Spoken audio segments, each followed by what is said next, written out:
ചിലപ്പോഴൊക്കെ ജീവിതത്തിൻ്റെ തിരക്കുകളിൽ നിന്നും ജോലി തിരക്കുകളിൽ നിന്നും അല്പം മാറി നിൽക്കുന്നത് ആവശ്യമാണ്. മനസ്സിനെ ഒന്ന് ശാന്തമാക്കാനും വീണ്ടും ഊർജ്ജസ്വലമാകാനും പ്രകൃതിയുടെ മടിത്തട്ടിലേക്ക് ഒരു മടക്കം.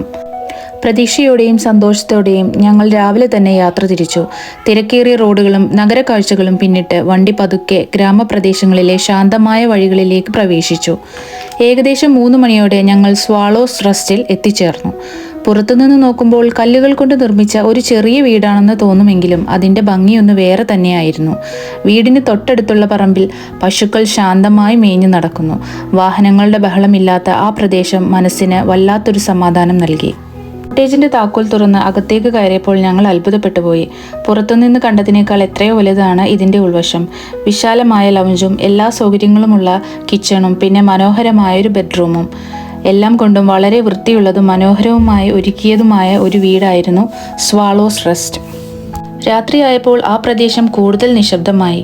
ലളിതമായ അത്താഴത്തിന് ശേഷം ഞങ്ങൾ അടുത്ത ദിവസത്തെ യാത്രകളെക്കുറിച്ച് സംസാരിച്ചിരുന്നു. പുറത്തു നിലാവും കുന്നിൻ ചെരുവിലെ ശാന്തതയും. മനസ്സിനെ റിലാക്സ് ചെയ്യാൻ ഇതിലും നല്ലൊരിടം സ്വപ്നങ്ങളിൽ മാത്രം. ചിലപ്പോൾ നമ്മെ തന്നെ ഒന്ന് കണ്ടെത്താൻ നമുക്ക് പരിചിതമായ ഇടങ്ങളിൽ നിന്നും കുറച്ചു ദൂരം ഒന്ന് മാറി നടക്കേണ്ടി വരും. സ്വാളോസ് റെസ്റ്റിൻ്റെ ഇന്നത്തെ വിശേഷങ്ങൾ നിങ്ങൾക്ക് ഇഷ്ടപ്പെട്ടു എന്ന് ഞാൻ വിചാരിക്കുന്നു. നാളത്തെ വിശേഷങ്ങളുമായി വീണ്ടും ഞാൻ വരുന്നതായിരിക്കും. Till then bye, take care.